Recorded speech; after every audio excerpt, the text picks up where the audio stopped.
This video is on the abdominal physical examination. Note that this is the abdominal physical examination, so we will not cover peripheral signs of gastrointestinal disease, so we won't be looking at the hands or in the eyes or looking at anything like gynecomastia or jaundice. We're just looking at the abdomen. To start, as always, you want to think about the positioning. So for the abdominal examination, the patient should be lying down with their hands by their side. As always, start off with inspection. So we're not really going to focus on general inspection because we're just looking at the abdomen. So inspection, firstly looking for scars, specifically any laparoscopic procedures, any lumps suggestive of hernias, any visible peristalsis, as this is an important sign as it can indicate intestinal obstruction, possibly due to peptic ulceration or tumors, but in a pediatric population it would be suggestive of pyloric stenosis. Look for colour and grey signs shown here, and this is reflective of peritoneal bleeds such as from pancreatitis. You can also look for any visible veins or caput medusae, and this is reflective of severe portal hypertension and is a rare but quite an important sign. And also finally look for any distension as shown in this diagram. Distension can be from a variety of factors, most notably ascites, but you can think of it as F, so fluid, ascites, fat, just obesity, feces if there's bowel obstruction, as well as flatus. After inspection, you always palpate. So palpate all areas of the abdomen, noting any rigidity or guarding, as well as rebound tenderness, as this is indicative of peritonitis and is a very important thing to pick up as quickly as you can.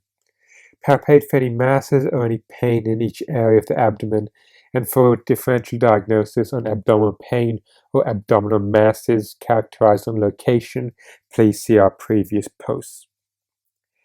You can then more specifically palpate looking for organs, so palpate for and assess for any hepatomegaly.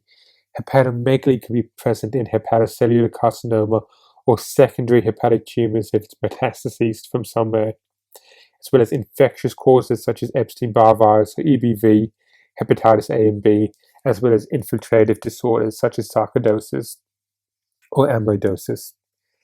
Assess for any splenomegaly, possibly caused by infective causes such as EBV and CMV, neoplastic processes such as myelofibrosis or chronic myeloid leukemia, acute lymphoid leukemia, as well as non-Hodgkin's lymphoma. Similarly, you can also have infiltrative processes such as sarcoidosis or amyloidosis. And when palpating for the spleen, it can sometimes be confused for the kidney. And in any case, this is a typical OSCE question: how do you differentiate the spleen from the kidney? There are a few main points you can think about. Firstly, the angle of descent. The spleen goes from the left upper quadrant and kind of descends diagonally. So as you palpate from the right lower quadrant to the left upper quadrant, you should be feeling the tip of the spleen. Also, unlike kidneys, you can't get above it. You can feel the superior border of the kidneys when you're blooded, but you won't be feeling the superior edge of the spleen. And finally, more of a theoretical thing to say in your OSCE vivas rather than actual palpation, but theoretically you can feel the splenic notch. So after you palpate, you always want to touch. So percussion. Percuss for the liver border, for the liver span, if it was difficult to palpate, and you should be doing this in the mid-clavicular line. Importantly, assess for shifting dullness, especially if the abdomen is distended. So personally, it would be indicative of ascites. Ascites is due to peripheral vasodilation and hence subsequent fluid in the peritoneal cavity.